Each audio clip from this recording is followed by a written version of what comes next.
Мы живем в странное время и в странном мире.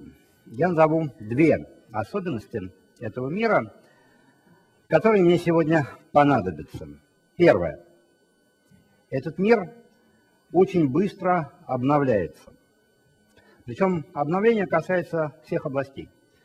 Политика обновляется, обновляется социальное устройство, обновляются технологии, обновляется культура и обновляется язык. Второе.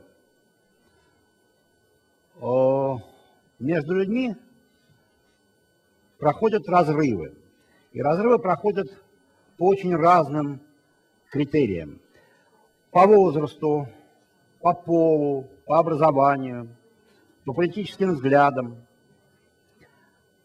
И в том числе по культуре. Я имею в виду не степень образованности, это тоже разрыв, но он был всегда.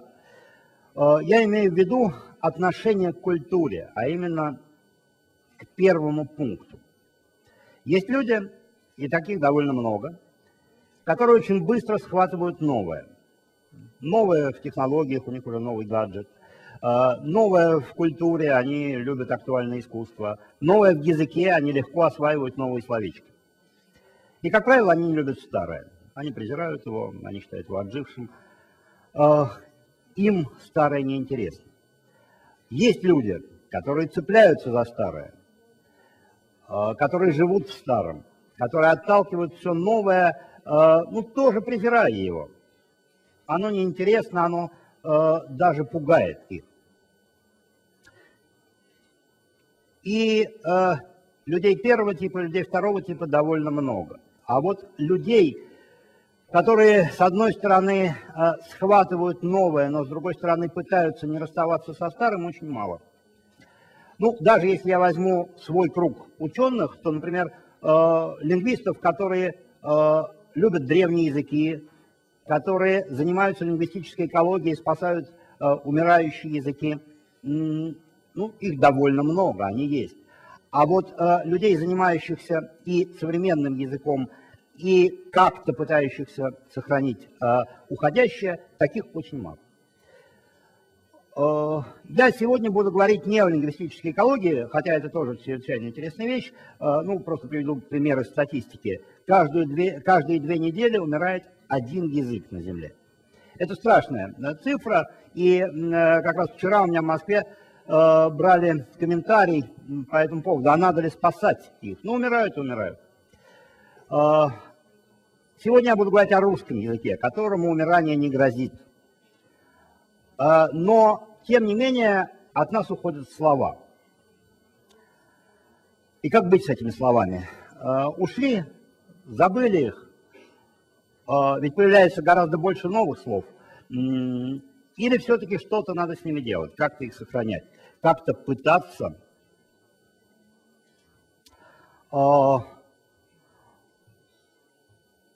не выкидывать их на помойку, или, как сказано в названии моей лекции, не отправлять их на кладбище. Что это такое? В этой конференции не принято общаться с аудиторией, поэтому не знаю ваши реакции. В Москве вот этот простой эксперимент дает очень интересные результаты.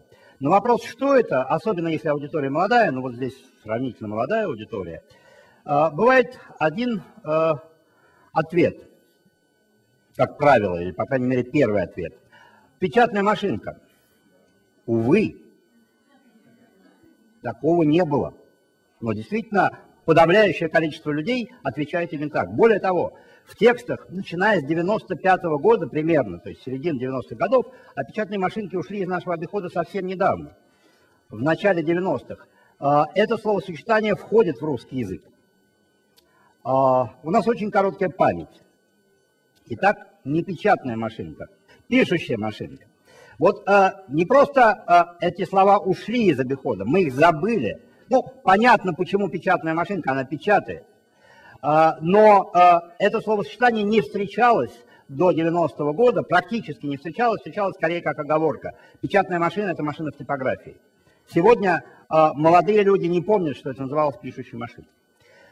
Слова уходят не сами по себе, названия, они уходят целыми блоками, они выпадают из нашей памяти, потому что выпадают целые ситуации. И вот это слово «печатная машинка», оно ведь не одно. Мы избавились от целой культурной ситуации. А печатать на машинке, пишущая машинка, это были чрезвычайно важные культурные вещи, культурные элементы. Что было в этом ряду? Пишущая машинка, копирка, машинистка, марш-бюро. Ну, не знаю, что помнится из этих слов, а вот уже, скорее всего, не помнится совсем. Это слово ушло раньше, в 20-е, 30-е годы. Было замечательное слово «пиш-барышня». Кто сейчас поймет сам издат? По игровой аналогии с сам издатом возник там издат. Сам издат — это то, что писатели печатали сами. И, наконец, последнее. Что значит фраза «Эрика берет 4 копии»? Знаменитая фраза из песни Галича. Кто такая Эрика? Девушка, у кого она берет эти 4 копии. А на самом деле просто на машинке Эрики, знаменитая немецкая машинка, которая с помощью 3 листов копирки могла напечатать только 4 листа бумаги, а 5-й получался таким бледным, что читать его было невозможно. Вот это знаменитое стихотворение Александра Галича «Мы не хуже Горация», где эта фраза упоминается. Эта фраза ушла из нашего обихода и, более того, непонятна. Таких ситуаций очень много, и таких слов, выпадающих из нашего сознания, ну, может быть, не совсем таких, как пишущая машинка, которую мы забыли, но предметов и слов, называющих их, и выпадающих из нашей памяти очень много. Еще 2 примера. Что это такое? Ну, тут, я думаю, еще кто-то вспомнит слова. Это промокашка. Необычайно важный культурный объект. Важный для детей не только потому, что ей промокали чернила, а потому что на ней писали записки и перекидывались в классе, когда было скучно. Потому что промокашку жевали, засовывали в трубочки и плевались ей. Тоже замечательное такое военное детское действо. Промокашка тоже существовала не одна, а если использовать научные слова, в семантической сети или в контексте. Кто был рядом с промокашкой? Что такое ситуация писать чернилами? Чернила, естественно, которые тоже ушли. Чернильница. Перо. Дальше слова, которые, я думаю, что уже никто не помнит. Перочистка. Специальный прибор для чистки перьев. Промокашка. Пресс-папье. Ну и замечательное слово «клякса». Кто из детей сегодня поймет название фильма «Автомобиль, скрипка и собака Клякса»? Почему кляксой называли только черных маленьких терьеров, но никогда это имя не могла носить, скажем, немецкая овчарка? Как можно понять, что такое клякса? Если собака клякса, то значит она похожа на кляксу. Но что такое похоже, если современный ребенок никогда не видел клякс? Ну, еще последняя ситуация для примера. Замечательное слово русского языка. Иногда западные слависты даже считали, что это такое ключевое слово русского языка – авоська. Ну, естественно, авоська влечет за собой много чего. Нести в авоське – это ситуация…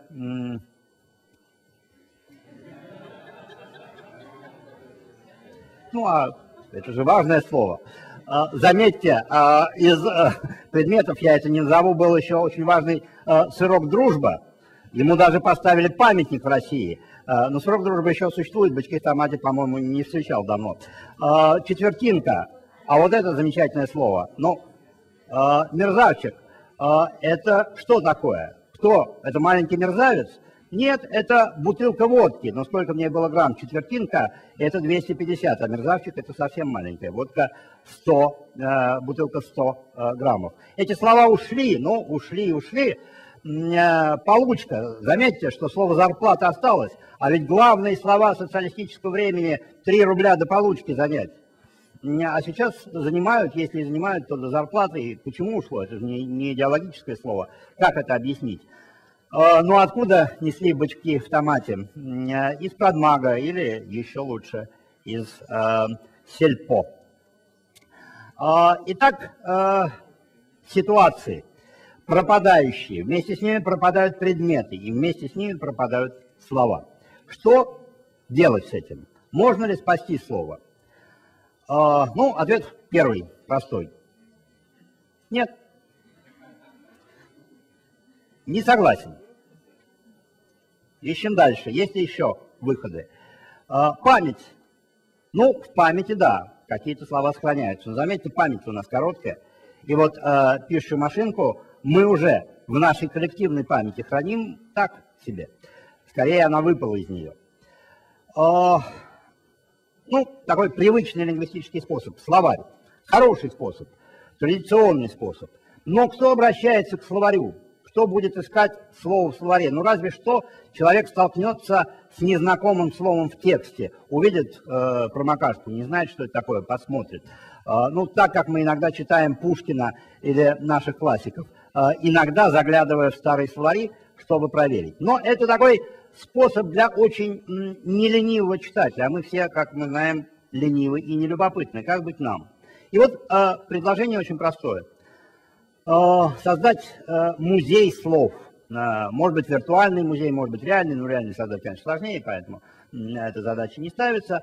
И сохранять слово не просто, как мы его храним в словаре, а сохранять слово вместе с ситуацией, вместе с другими словами, с которыми оно существовало вместе. Каким должно быть слово? Там, ну, мы все знаем, что бывают, скажем, города ремесел, где можно попробовать подковать лошадь или выдуть стекло, но вот фактически должно быть что-то такое, только гораздо более современные действия. Например, где-то можно пописать чернилами, где-то напечатать на машинке. Слово должно сохраняться вместе с реальной ситуацией, в которой оно существовало.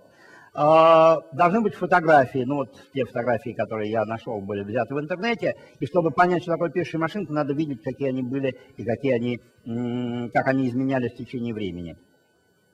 Должны быть крылатые выражения, потому что слова сохраняются еще дольше, чем предметы, оставаясь в некоторых выражениях. Мы уже не понимаем, что значило это слово, но там, не видно низги. И вот «сга» еще каким-то образом живет в русском языке, хотя, конечно, никто не помнит этого слова. Но выражение его сохранило. И примеры из литературных произведений, из кинофильмов, где эти слова встречались, кадры, портреты слова. Это единственный способ действительно сохранить слово, сделать его живым, вернуть ему жизнь, погрузить его в ту жизненную ситуацию, в которой оно существовало. Ну и вместо «спасибо за внимание» я хочу вам сказать добро пожаловать в этот виртуальный музей. Спасибо.